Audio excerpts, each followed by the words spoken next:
नमस्कार दर्शकों, आप देख रहे हैं सक्षम न्यूज इंडिया और मैं आपके साथ लोकेश मिश्रा। वैसे तो हमारे बीच हमारे प्रोग्राम खास मुलाकात खास बात में कई हस्तियां आती हैं और कई हस्तियां जाती हैं। आज हम अपने बीच एक ऐसी हस्ती को लेकर आए हैं जिन्होंने महज कम उम्र में एक महिला होती हुई भी एक ऐसा मुकाम हासिल किया कि वह आज कई दिलों में राज कर रही हैं। उनका यह राज करने का मुख्य कारण भगवान की कथा का प्रचार प्रसार है।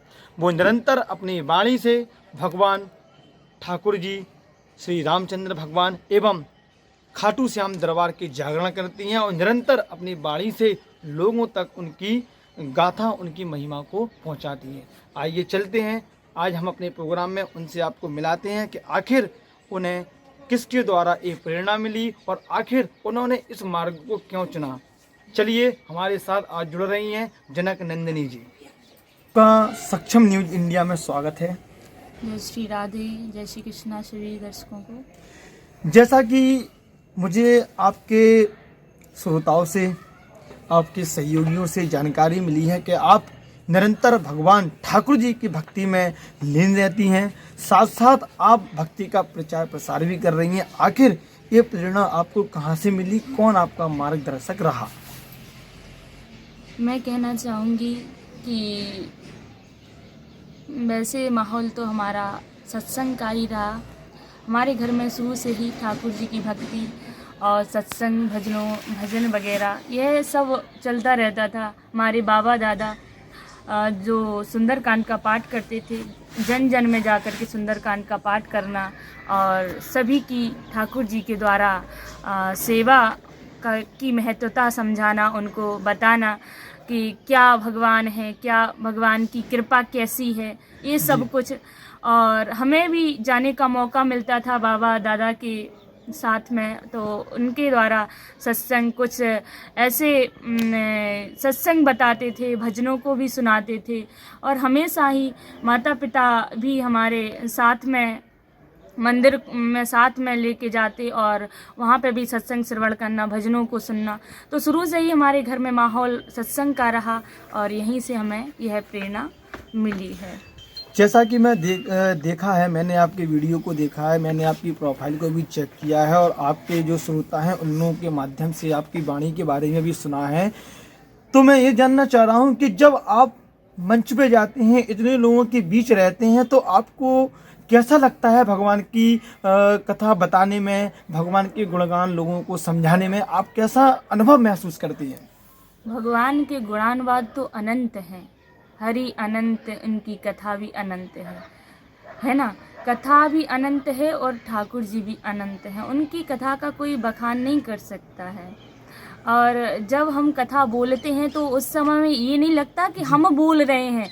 उस समय मंच पे बैठते ही, बिना, मैं अपने मन से तो नहीं बना के बोलूँगी, वो तो बिना कृपा से कुछ नहीं होता। तो ठाकुर जी की जैसी मंच पे बैठने ही मात्र से ठाकुर जी की कृपा हो जाती और स्वयं भगवान बंसी बन कर के बैठ जाते हैं और हम बस बोलते जाते हैं। बस भगवान जो भी प्रेरणा देते हैं हम उनके द्वारा बोलते हैं। बिना कृपा से कोई कार्य नहीं होता, बिन हरि कृपा मिले नहीं संता। तो कृपा जैसे मुझे आपके बारे में एक और जानकारी लगी है कि आप भक्ति का प्रचार प्रसार भी करती हैं, साथ ही आप सिविल तैयारी भी कर रही हैं। आखिर सिविल तैयारी के चलते आपने ऐसा क्या देखा समाज में कि आप सिविल तैयारी की तरफ भी एक रुझान बनाए हुए हैं? ठाकुर जी की सेवा के साथ साथ हमें लगा कि नहीं, इस दुनिया में बहुत ही भ्रष्टाचार, पापाचार मचा हुआ है।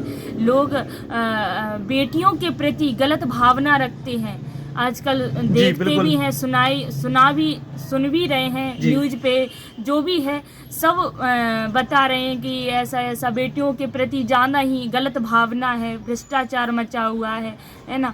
तो मुझे ऐसा लगा कि नहीं, इस लाइन में भी आकर के ठाकुर जी की सेवा के साथ साथ भी देश की सेवा करनी चाहिए। और हमने मन बनाया कि क्यों ना भगवान की सेवा के साथ इस लाइन में भी इसकी भी तैयारी करो और इस देश की सेवा करके हमें भी गर्व महसूस हो कि नहीं, देश की बेटियां कमज़ोर नहीं है, बहुत ही बहुत ही कठोर हैं, वो कुछ भी कर सकती हैं, ठाकुर जी की सेवा के साथ साथ भी ये भी काम कर सकती हैं। तो यही बताना चाहेंगे कि आप भगवान की सेवा के साथ साथ भी आप इस लाइन में भी आप आपकी इस सोच के लिए मेरी तरफ से आपको अग्रिम शुभकामनाएं। आप अपने लक्ष्य को जी, प्राप्त करें। धन्यवाद। मैं सक्षम न्यूज इंडिया के माध्यम से आपसे ये कहना चाहता हूं कि आप मेरे चैनल के माध्यम से अपने हम उम्र के युवा साथी या आपकी महिला साथी, उन्हें आप क्या संदेश देना चाहते हैं आज बदलते हुए भारत की तस्वीर को देखते हुए? हम बस यही कहना चाहेंगे सभी दर्शकों को कि आजकल लोग कहते हैं ना बेटा कुछ भी कर सकते हैं, अरे बेटा, और आजकल कहते हैं ना बेटियों को नहीं पढ़ाया जाता, बेटियों को घर पे बैठाया जाता, जी, नहीं जी। बेटी कुछ नहीं कर सकती, बेटी घर में काम करेंगी, बेटा जाएंगे। नहीं, ऐसा नहीं है। आज के बदलते समय में बेटा बेटी समान है ना। बेटी को जितना आप, जो बेटा नहीं कर सकता वो बेटी कर सकती है। वो एक भागवत में भी वर्णन आता है कि बेटा यदि वंश है तो बेटी अंश है, यदि बेटा मान है तो बेटी गुमान है, यदि बेटा गीत है तो बेटी संगीत है। तो ये बेटी कुछ भी कर सकती हैं। इसलिए हमेशा हम जैसे कि भगवान की सेवा के साथ साथ देश की भी सेवा करना चाहते हैं। हम सभी दर्शकों को, जो भी हमारे हम जोली के हैं, जो भी हमारे साथ के हैं, हम सभी को यही कहना चाहेंगे कि जितना हो सके भगवान की सेवा के साथ साथ भी आप यह काम करें और देश की सेवा करें, जिससे कि हमारे माता पिता को भी गर्व हो कि नहीं, हमारी बेटी ने भी ये करके दिखाया है। जिससे कि बेटियों को मारा नहीं जाए, क्योंकि आज के युग में बेटियों को मारा जा रहा है, बेटियों को बहुत ही कष्ट दिया जाता है। इसलिए हम सभी से यही कहना चाहेंगे कि जितना हो सके बेटियों को मारना नहीं है, बेटियों को बचाना है और बेटियों को आगे बढ़ाना है। सभी से यही प्रार्थना करते हैं। तो भैया बस यही कहना चाहेंगे कि आप भगवान की सेवा करिए और साथ साथ में देश की भी सेवा करनी चाहिए। बहुत बहुत धन्यवाद बात करने के लिए। इस प्रकार आप देख रहे थे कि जनक नंदन जी ने एक बहुत ही अच्छी बात कही है कि बेटा अगर वंश है तो बेटी अंश है, बेटा अगर गीत है तो बेटी संगीत है। और हर समाज के युवा को इस बात से सीख लेनी चाहिए कि महिलाओं को हमेशा सम्मान की दृष्टि से देखना चाहिए। आप सक्षम न्यूज इंडिया का प्रोग्राम खास बात खास मुलाकात लोकेश मिश्रा के साथ देख रहे थे। हम फिर दोबारा ऐसे ही किसी शख्सियत को फिर आपके बीच लेकर आएंगे। देखते रहिए हमारा प्रोग्राम सक्षम न्यूज इंडिया पर। खास मुलाकात खास बात।